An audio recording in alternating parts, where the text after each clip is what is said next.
Hello friends. तो शुरू करते हैं हम अपने आज के नए क्वेश्चन के साथ, जो कि है आर्मस्ट्रांग नंबर।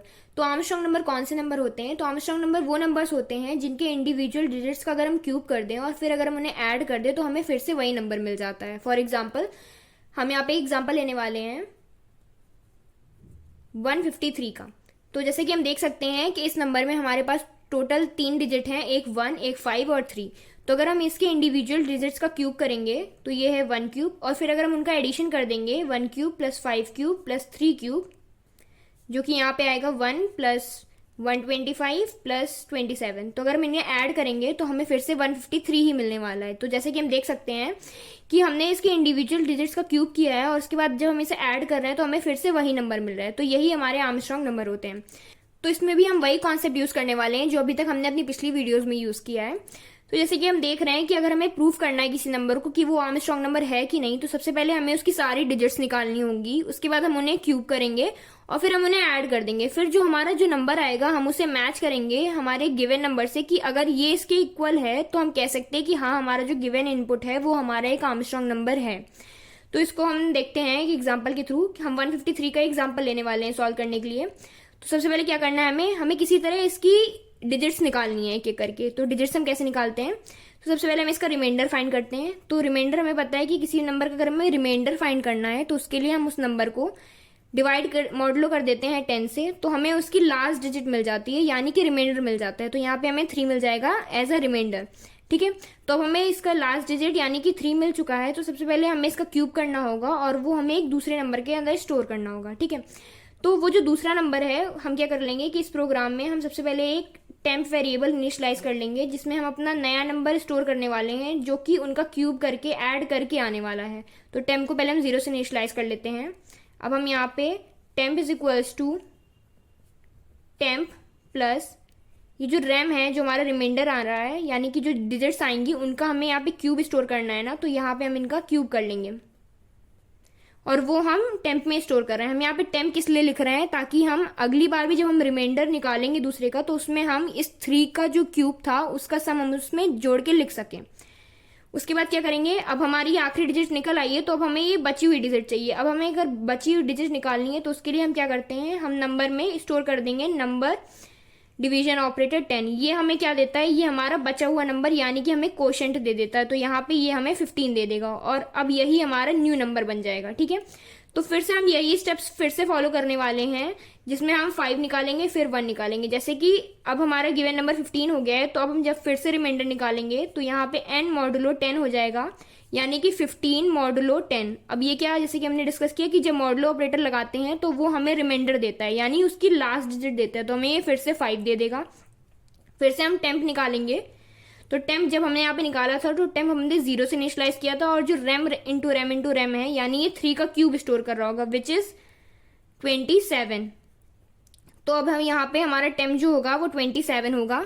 27 में अब हम ऐड कर देंगे हमारे जो 5 है इसका क्यूब, 5 का क्यूब यानी 125। इसको जब हम जोड़ेंगे तो ये क्या आएगा, 7 प्लस 5 12, 1 कैरी, 2 2 जा 4, 1 5, 152। तो अब हमारे यहाँ 152 आ चुका है। तो हम फिर से अब n को डिवाइड कर देंगे 10 से, ताकि हमें रिमेनिंग नंबर मिल सके अपना, यानी कि क्वोशंट। तो अभी तक अब हमें क्या मिलेगा, हमारा गिवन नंबर 15 था, तो जब हम 15 को डिवाइड करेंगे 10 से तो हमें फिर से क्वोशंट मिलने वाला है जो कि 1 होगा। अब हम फिर से यही प्रोसेस फॉलो करेंगे, रिपीट करेंगे कि अब हम 1 एज अ रिमाइंडर हमारा निकलेगा इस बार, अगली बार, और फिर हम उसका क्यूब अपने टेम्प में स्टोर करा लेंगे। तो फिर वो क्या हो जाएगा कि 152 प्लस 1 यानी 153 हो जाएगा।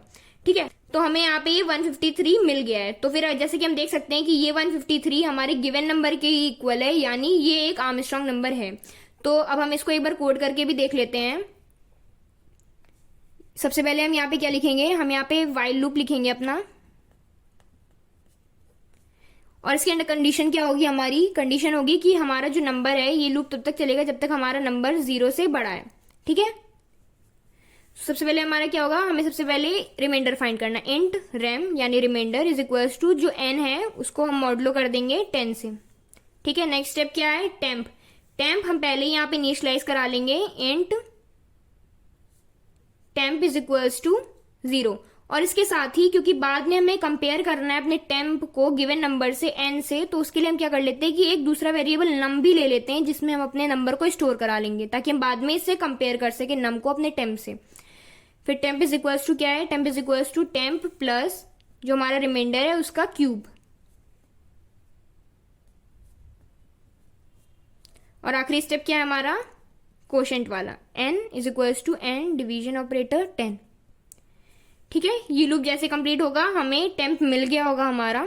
तो अब हम क्या करेंगे, आखिरी स्टेप ये है कि हमें बस कंपेयर करना है कि हमारा जो नंबर इवेल्युएट करके आया है क्या ये इक्वल है हमारा गिवन नंबर यानी नम के। अगर ये इक्वल है तो हम यहाँ पे सीधे सीधे सी आउट करा सकते हैं यानी प्रिंट करा सकते हैं कि ये एक आर्मस्ट्रांग नंबर है।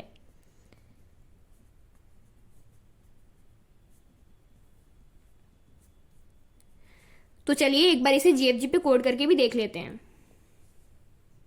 सो फ्रेंड्स, अब हम आ गए अपने जीएफजी पोर्टल पे, तो हम अपना कोडिंग पार्ट शुरू करते हैं।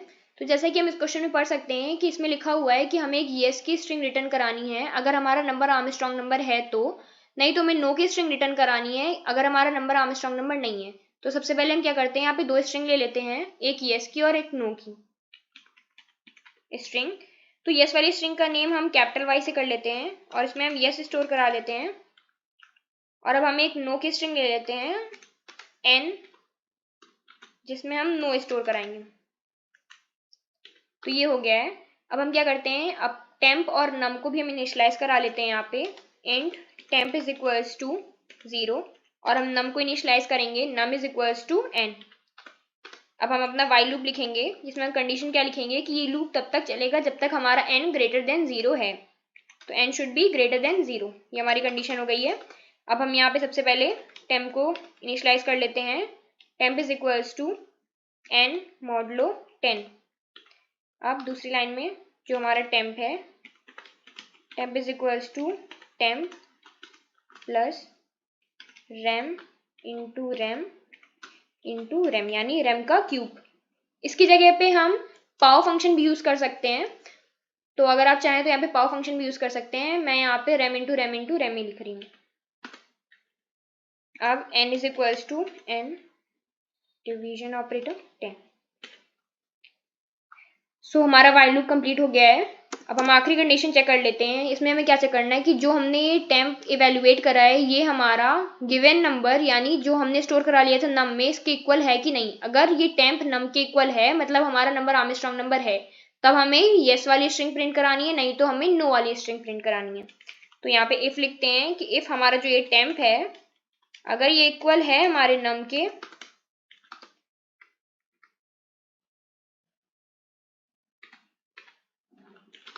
तो हमें यहाँ पे रिटर्न करना है येस वाली स्ट्रिंग जो कि y है। एल्स में क्या लिखना है हमें कि हमें नो वाली स्ट्रिंग यानी कि n रिटर्न कराना है। तो हमारा कोड कंप्लीट हो चुका है। तो चलिए एक बार इसे कंपाइल एंड रन करके देख लेते हैं।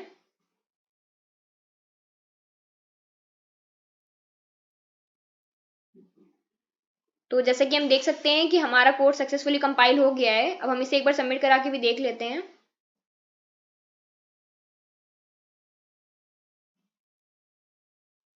सो हमारा कोड सक्सेसफुली सबमिट भी हो गया है। सो आई होप गाइज आपको ये वीडियो समझ में आई होगी। अगर आपको इससे रिलेटेड कोई भी डाउट है तो उसे आप कमेंट सेक्शन में पूछ सकते हैं। So guys thank you for watching our video and please like share and subscribe our channel.